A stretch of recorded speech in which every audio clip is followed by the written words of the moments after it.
எல்லாருமே சரியான ஒரு பாதையில ஒழுங்கா அமைதியா போய்கிட்டு இருக்கப்போ ஒருத்தன் மட்டும் வந்து எனக்கு நீங்க எல்லாரும் போற பாதை பிடிக்கவே இல்லை, என்னோட இஷ்டத்துக்கு என்ன போக விடுங்க, நான் தனி வழியில போய்க்கிறேன் அப்படின்னு சொல்லிட்டு போனா யாருங்க தடுத்து நிறுத்த முடியும்?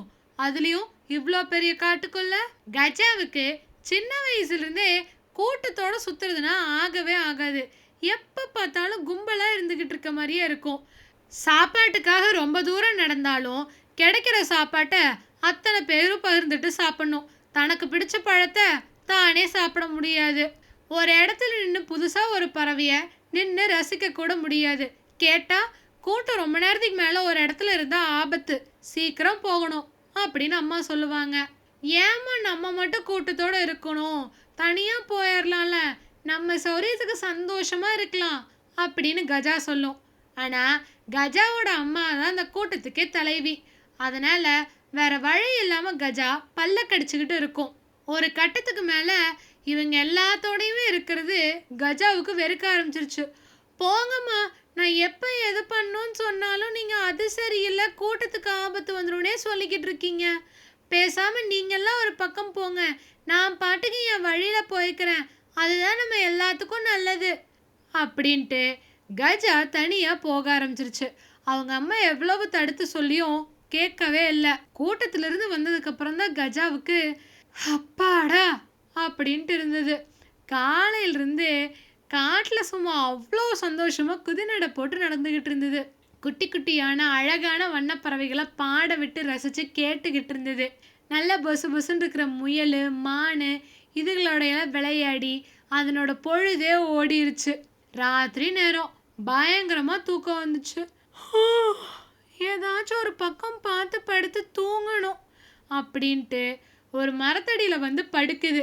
ஆனா பாவம் அந்த கஜாவை அங்கிருந்த கொசுவெல்லாம் சேர்ந்து கடிக்க ஆரம்பிச்சிருச்சு. வேற வழி இல்லாம அதையெல்லாம் விரட்டுறதுக்கோசரம் காதை ஆட்ட ஆரம்பிச்சுது. ஆனா காதாட்டுறது நிறுத்தினா திருப்பியும் வந்து கொசுவெல்லாம் கடிக்க ஆரம்பிச்சிருச்சு. பாவம் கஜாவுக்கு என்ன பண்றதுனே தெரியல. விடிய விடிய காதை ஆட்டிக்கிட்டே தூங்கவும் முடியாம முழிச்சிருக்கவும் முடியாம அவஸ்தைப்பட்டுக்கிட்டு இருந்தது. நிறுத்துனா கொசு வருது, நிறுத்தினா அசதியா இருக்குது. என்ன பண்றதுனே புரியல. காலையில சூரியனை பார்த்தனையும் அப்பாடா விடிஞ்சிருச்சு அப்படின்னு சந்தோஷப்பட்டது. வாழ்க்கையில விடியறதுக்கெல்லாம் கஜா இவ்வளவு சந்தோஷப்பட்டதே இல்லை. இதுதான் முதல் தடவை. ஆனா அந்த சந்தோஷம் 2 நிமிஷம் கூட முழுசா நிக்கல. அரை தூக்கத்துல எந்திரிச்சோன்னுமே அதுக்கு பயங்கரமா பசிக்கவும் ஆரம்பிச்சிருச்சு. அம்மாவோடையும் கூட்டத்தோடையும் இருக்கிறப்போ சாப்பாடு தேடுறது ரொம்பவே சுலபம். யாரோ ஒருத்தர் கொண்டு வந்து கொடுப்பாங்க, நல்லா சாப்பிடலாம். இல்லையா அவங்க எங்க பழம் இருக்குன்னு சொல்றாங்களோ அவங்க பின்னாடி அவங்க கூட போயிடலாம். ஆனா இங்க அதுக்கு எங்க போய் சாப்பாட்டை தேடணும்னே தெரில. ஆத்தோரமா ஒரு தென்னை மரம் இருந்தது. ஐயா தென்னை மரம் அப்படின்ட்டு போய் டொம்முன்னு அந்த மரத்தை இடிச்சுது. குட்டி யானைங்கிறதுனால மரத்துக்கு ஒன்றுமே ஆகலை. ஆனால் வரிசையாக ஒரு 2-3 தேங்காயோ இளநியோ மரத்து மேலே இருந்து கீழே விழுந்துருச்சு. அதுவும் நம்ம கஜாவோட மண்டையிலேயே. வலிக்குதே, மண்டை வலிக்குதே அப்படின்ட்டு தலையை தேய்ச்சிக்கிட்டே போச்சு. பாவம் அதுக்கு வேற என்ன பண்ணுறதுனே தெரியலை. தூரத்தில் எந்த மரத்துலேயும் பழம் இல்லை. என்ன பண்ணுறதுன்னு யோசிச்சுக்கிட்டே நடக்கிறப்போ ஒரு மரத்தில் மட்டும் அப்படியே தக தக தகன்னு ஒரு தேன் கூடு அழகாக மின்னிக்கிட்டு இருந்தது. அதுக்கு தேனை பார்த்தனே ரொம்ப ஆசையாயிடுச்சு. ஐயோ தேனோட எவ்வளோ சுவையாக இருக்கும்ல, அம்மா எத்தனையோ தடவை கொடுத்துருக்காங்க, இப்போ சாப்பிட்டா பசி அடங்கிறதுக்கு நல்லா இருக்கும், அந்த தேன் கூடு வேற பார்க்குறதுக்கு நல்லா பெருசாக இருக்குது அப்படின்னு சொல்லிட்டு அங்கே இருக்கிற தேன் கூட்டுக்கிட்ட போச்சு. ஆனால் யானை வந்த அதிர்வில் அந்த இடமே கிடுகிடுன்னு ஆடிடுச்சோம்மா. ஒரு கட்டத்தில் நம்ம குட்டி யானை கஜா அந்த மரத்தை உழுக்க ஆரம்பிச்சிருச்சு. ஆனால் அந்த தேனீக்களுக்கு ரொம்ப கோவம் வந்துருச்சு. யானையாச்சேன்னு அமைதியாக இருந்தால் இவன் என்ன நம்மளோட மரத்தை வந்து உழுக்கிறான், இதுக்கு மேலே இருந்தால் நம்ம தேன் கூட நாஸ்தி ஆகிடும், வாங்க எல்லாரும் சேர்ந்து போய் அவனை துரத்துனா தான் அவனுக்கு புத்தி வரும் அப்படின்னு சொல்லிட்டு மொத்த தேனீ கூட்டமும் நம்ம கஜாவை துரத்த ஆரம்பிச்சிருச்சு. கஜாவுக்கும் சின்ன தேனீக்கள் தானே, நம்மளை என்ன பண்ணிட முடியும்னு இருந்தது. ஆனால் ஒவ்வொன்றா கிட்டக்க வர வர பயம் ஆயிடுச்சு. ஏன்னா அத்தனை தேனீக்கள், அதுக்கு என்ன பண்ணுறதுனே தெரியல. தேனீக்கள் துரத்திட்டு வந்ததுனால அவசரத்துல ஓடி வந்த கஜா தேனீக்கள் நின்னனையும் அப்பாடான்னு நிம்மதி பெருமூச்சு விடுறதுக்குள்ள என்ன ஆயிப்போச்சு, முன்னாடி இருந்த புதைக்குழியை அது பார்க்கவே இல்லை. ஓடி வந்த வேகத்துல அதனால நிக்கவும் முடியல. அப்படியே புதைக்குழியில விழுக ஆரம்பிச்சிருச்சு. ஐயோ, என்னை யாராச்சும் காப்பாத்துங்க அப்படின்னு அது அழுக ஆரம்பிச்சிருச்சு.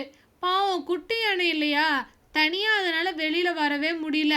மரத்தில் இருந்த குரங்கிட்டியோ, குரங்கண்ணா குரங்கண்ணா, எங்க அம்மாவை பார்த்தா சொல்றீங்களா என்னை காப்பாத்த சொல்லி, எனக்கு பயமா இருக்கு, என்னால வெளியில வரவே முடியல அப்படின்னு அழுதுகிட்டு இருந்தது.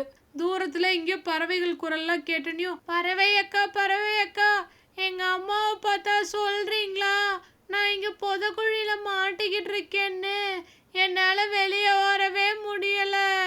அதுக்கு ரொம்பவே பயமாயிடுச்சு. ஏன்னா அம்மா கூடயும் கூட்டத்து கூடயும் இருக்கிறப்போ ஒரு தடவை கூட இப்படி ஆபத்து வந்ததே இல்லை. ஏன்னா ஆபத்து வர்ற மாதிரி இருக்கிற பாதையில அவங்க அம்மா கூட்டிட்டு போகவே மாட்டாங்க. இதுவா தப்பி தவறி எங்கேயாவது ஓட பார்த்தா கூட கூட்டத்துல இருக்கிறவங்கள சேர்ந்து இதை சரியா வழி நடத்திடுவாங்க. ஆனா இப்பதான் கூட்டத்தோட இருக்கிறது எவ்வளவு பெரிய பாதுகாப்புன்னு அதுக்கு புரிஞ்சுது. ஆனா இப்படி புதைக்குழியில முழுகிற நேரத்துக்கு தான் எனக்கு இந்த ஞானோதயம் எல்லாம் வரணுமா? கம்முன்னு அம்மா சொன்னப்பே கேட்டு இருந்திருக்கணும். என் நேரம் தெரியாம தப்பு பண்ணிட்ட தனியா வந்து அப்படின்னு உச்ச ஸ்தாயில புலம்பிக்கிட்டு இருந்த நேரம் தரையெல்லாம் டொம்மு டொம்முன்னு அதறது தெரிஞ்சுது. நம்ம கஜாவெல்லாம் தொலைஞ்சு போயிடுச்சுன்னா அவங்களோட கூட்டம்லாம் சும்மா விட்டுருவாங்களே என்ன? அவனோட அம்மாவும் கூட்டமும் இதை ஒரு நாள் பூரா காடு முழுக்க தேடி அவங்க வலச வந்த பாதையில திரும்பி வர்றப்போ சரியா கஜாவோட சத்தம் கேட்டு குடுகுடுன்னு ஓடி வந்தாங்க கஜாவை காப்பாத்துறதுக்கு. அவங்க அம்மாவும் வேற பெரிய யானைகளும் சேர்ந்து தங்களோட துதிக்கை மூலியமா கஜாவை பிடிச்சி இழுத்து வெளியில போட்டுக்கிட்டாங்க. வெளியில வந்த கஜாவுக்கு அழுக வந்துருச்சு. அம்மா அம்மா, நான் தெரியாம சொல்லிட்டேம்மா, இனிமேலாம் கூட்டத்தோட இருக்கிறத பத்தி நான் குறைய சொல்ல மாட்டேன். நீங்க யாராச்சும் இருந்திருந்தீங்கன்னா எனக்கு இது எதுவுமே ஆயிருக்காது. இனிமே நான் அமைதியா வருவேன், உங்க யாருக்கும் தொல்லை கொடுக்க மாட்டேன். இனிமே கூட்டத்தோட இருக்கிறது எவ்வளவு நல்லதுன்னு நான் புரிஞ்சுக்கிட்டேன் அப்படின்னு வருத்தத்தோட சொல்லுச்சு. ஆனா கஷ்டப்பட்டு தனியா போனாலும் வாழ்க்கைக்கே ரொம்ப முக்கியமான படத்தை கஜா தெரிஞ்சுக்கிட்டான். தனியா செய்யறதுக்கான பொறுப்பு வர வரைக்கும் ஒரு கூட்டத்தோடையோ குழுவோடையோ குடும்பத்தோடையோ இருக்கிறது தான் நம்மளுக்கு நல்லது. இந்த மாதிரி அழகான சுவாரஸ்யமான கதைகளை கேட்க நம்ம சேனல் காஃபார் கதையை மறக்காம சப்ஸ்கிரைப் பண்ணிக்கோங்க. பாய்.